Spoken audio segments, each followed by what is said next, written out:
Olá, seja bem-vindo a marcoteles.com.br. Hoje eu quero falar com você sobre aprender a dizer não. Diga não mais vezes. Às vezes a gente diz muito sim, né? Nós dizemos muito sim e esses sim que nós falamos, às vezes não são necessariamente a vontade de Deus, né? Existe uma coisa muito interessante é que você, quando diz muito sim às pessoas, tem algumas coisas que estão envolvidas aí.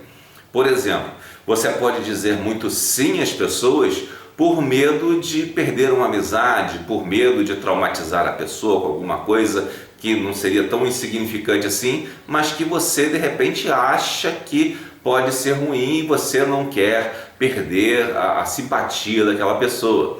Então, se for nesse caso, eu te digo, perder a simpatia é natural. Se a pessoa for uma pessoa séria, honesta, ela acreditará na sua hombridade e reconhecerá que você tem direito de discordar dela. Se a pessoa faz questão que você concorde com ela, essa pessoa não tem nenhum valor para ser sua amiga. Então é melhor você ser sincero com você mesmo e com Deus do que de repente agradar uma pessoa para o pecado. Por exemplo, estamos na época do carnaval e muitas pessoas convidam até alguns crentes para determinados tipos de coisas e os crentes acham que com isso estão agradando as pessoas quando dizem sim para isso, para essa ou para aquela atividade. Mas muitas vezes estão simplesmente dizendo não a Jesus, porque Jesus diz não vá lá, mas o seu amigo diz vai que não tem nada demais. Aí aquele crente vai para aquele lugar pensando que ele está agradando o amigo, mas está agradando o amigo, mas abandonando a Jesus. É muito comum nós vermos nessa época do ano pessoas que se preocupam mais com seus amigos, com as pessoas que o cercam, que nem sempre são tão amigos assim quanto parece, mas por uma necessidade de afirmação social, e essas pessoas negam a Jesus por causa disso. Porque precisam se afirmar socialmente, precisam mostrar que são pessoas que são sociáveis. Às vezes as pessoas estão mais preocupadas com uma pessoa sociável do que com uma pessoa honesta, verdadeira, sincera. Elas querem que o sujeito seja apenas sociável. Agora, todos os defeitos podem ocorrer naquele sujeito, não importando muito o caráter dele, importa apenas que seja sociável. Eu quero dizer para você que tem essa fraqueza de repente se deixar levar pelos convites, que diga não aos seus amigos, que são de repente amigos entre aspas, e diga sim para Jesus. Diga sim para Jesus. Quando Jesus disser para você não fazer isso ou aquilo, não faça. E onde Jesus diz? Na palavra de Deus. Então, na palavra de Deus, você vai perceber o que você deve fazer e o que não deve fazer e obedecer a Jesus, não buscar somente ser alguém que se sociabiliza, né? Isso não é suficiente para um cristão. Se você quer se socializar, busque o convívio da sua igreja e se sociabilize com as pessoas da sua igreja, né? Que é muito melhor. Outra coisa que pode levar as pessoas a dizer sim sempre, né? Que já é uma coisa mais, digamos assim, mais digna, mais honesta, é uma interpretação errada das escrituras, né? Às vezes as pessoas pensam que amar ao próximo como a si mesmo significa amar ao próximo mais do que a si mesmo. Tem algumas pessoas que interpretam isso, mas não. Amar ao próximo como a si mesmo, você chega a um determinado tipo de maturidade, você vai chegar a essa conclusão, que amar ao próximo como a ti mesmo é amar, inclusive dizendo os nãos que você diz para você. Uma coisa que você não faz para você, você também não vai fazer para o próximo. Não só as coisas que você faz para você, mas as coisas que você também não faz com os outros. Por exemplo, eu fui membro de uma igreja onde cheguei a ser vice-moderador. O pastor, não sei por que cargas d'água, ele tinha uma mania de chegar sábado à noite, me ligar dizendo que estava doente e que eu tinha que pregar. Mas já tinha ligado para todo mundo e ninguém aceitava o convite. E eu, na boa fé, eu aceitava aquilo porque achava, é um convite para pregar uma honra, eu vou pregar. Só que eu pregava me dedicava, orava, pedia orientação do Espírito Santo, pregava e a pregação corria às mil maravilhas, graças a Deus. Deus sempre abençoou nesse sentido. Mas isso virou uma constante, né? E os outros pregadores, quando eram convidados para pregar, sempre diziam não.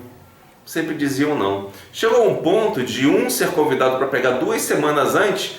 Aí quando chegou no dia de pregar, ele não podia, porque ele tinha um compromisso que ele não previu. Aí ligou para mim, eu estou convidado para pregar 2 semanas, mas agora apareceu uma coisa assim para mim, para eu ir, preciso que você pregue para mim. Eu falei, não, se você for convidado 2 semanas e eu não sou convidado, eu sou convidado sempre na véspera e à noite, por que você foi convidado 2 semanas e não vai pregar? Não, você tem que pregar, né?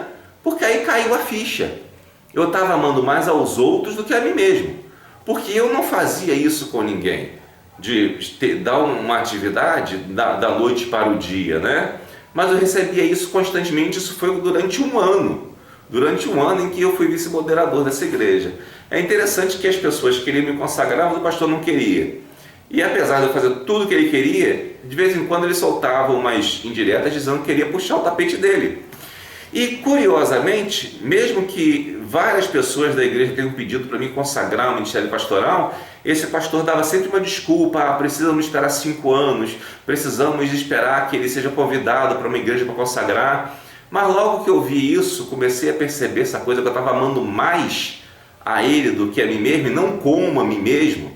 Eu estava dizendo sim demais, eu resolvi sair, né? Isso aí, quando eu fui falar com ele que ia sair, simplesmente por uma questão de cordialidade e de ética, digamos assim, ele falou: não, agora eu te consagro. E eu disse assim: agora eu não quero mais, pode ficar com a sua consagração. E automaticamente, logo depois que eu saí, não passaram poucos meses, consagrou vários pastores para aquela igreja, que não saíram da igreja, que não foram convidados para outro lugar e que estão lá até hoje. É curioso, né? Você diz sim, você não será valorizado pelo seu sim. Pelo contrário, você será desmerecido. E aqueles que dizem não terão valor. Esses que dizem não têm valor para aquela pessoa. Por quê? As pessoas procuram aquelas pessoas que são úteis para elas, né? Eu, por exemplo, era útil ao reino de Deus e não a um indivíduo propriamente dito. O indivíduo, se o indivíduo errasse, eu seria contra ele, né? Porque se o indivíduo fosse contra a palavra de Deus em algum momento, eu seria contra ele. Ele percebeu isso, né? Ao passo que aqueles, provavelmente, seriam bem submissos ao sujeito, né? Então você vê que as pessoas valorizam as outras por uma questão de sociabilidade. Então, portanto, não diga sim para tudo, mesmo que seja para o pastor presidente da sua igreja. Não diga sim para tudo que ele pedir. Analise, porque ele pode estar às vezes te visitando somente para pedir alguma coisa. Outro exemplo: uma vez uma pessoa da família estava doente, né? E ela tinha um cargo na igreja e precisavam de alguma coisa para que aquela pessoa fizesse. O pastor ligou para pedir que aquela pessoa fizesse determinada coisa, só que aquela pessoa estava operada, né? Estava operada. Ela sempre dizia sim, mas ela estava operada: não posso porque estou operada. Aí a mãe dessa pessoa falou o seguinte: olha, ela está doente, o pastor não vai visitar? Aí o pastor vem e visita, só visita rapidamente para ver que está doente e não volta mais.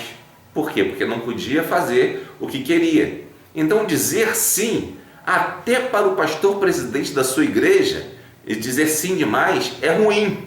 É ruim. Diga não para ele também, porque ele diz não para os pastores auxiliares, ele diz não para você, ele diz não para os diáconos, ele diz não para os outros líderes de ministério, ele diz não para um monte de pessoa. E não se preocupa com isso, ele acha que é normal, mas ele não gosta de ouvir um não seu, um não de um pastor auxiliar. Se um pastor auxiliar disser não para um pastor presidente desses meio doido aí, ele vai ficar nervoso.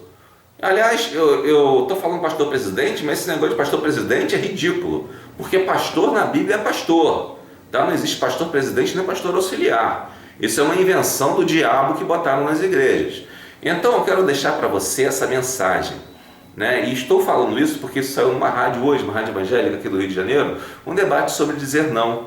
E vi vários pastores presidentes colocando culpa nos pastores auxiliares, nos membros, que ele sempre dizia sim, e depois ele passou a dizer não, que não sei o que. Tudo bem, o pastor presidente tem que dizer não também muitas vezes, mas também tem que ouvir não. Pastor presidente tem que dizer não e ouvir não, porque senão acaba se criando um ciclo vicioso. O que aconteceu comigo, por exemplo, né?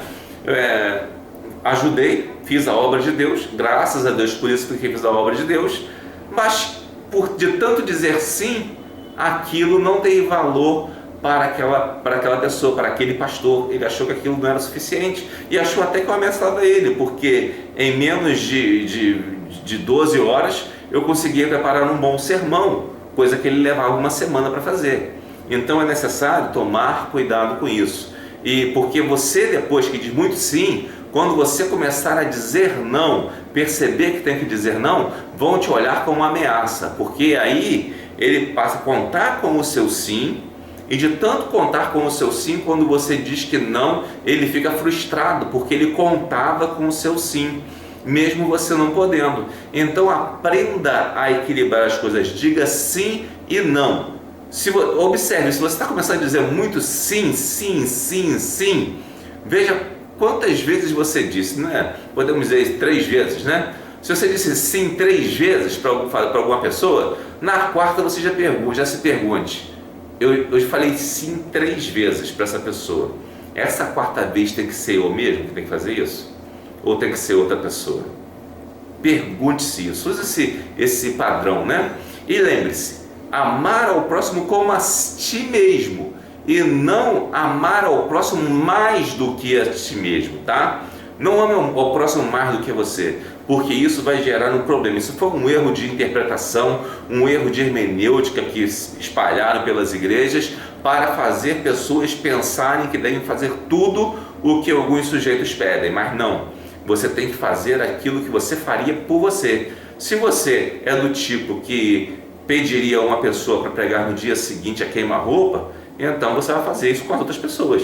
Mas se você não aceita esse convite, por que você vai fazer, né? Então é isso, eu quero que você pense nisso. Aprender a dizer não faz parte do crescimento cristão. Existe uma coisa chamada maturidade cristã. E a maturidade cristã está em você perceber isso, que existem conceitos que são importantes nas Sagradas Escrituras, né? A fé, esperança, amor, questão de domínio próprio, mansidão e tudo isso. Mas tudo isso não é aquela coisa estática, não, você tem que seguir cegamente, não. Você tem que ter maturidade, porque com a maturidade vem a sabedoria de você saber usar e dosar essas coisas. Saber a hora certa em que estão realmente necessitando de suas virtudes cristãs ou que estão se aproveitando de sua virtude cristã e que provavelmente vão usar contra você essa virtude que você exerce no dia a dia. Então que Deus o abençoe. Essa foi uma mensagem que eu acho que é importante e espero que venha falar ao seu coração. Amém.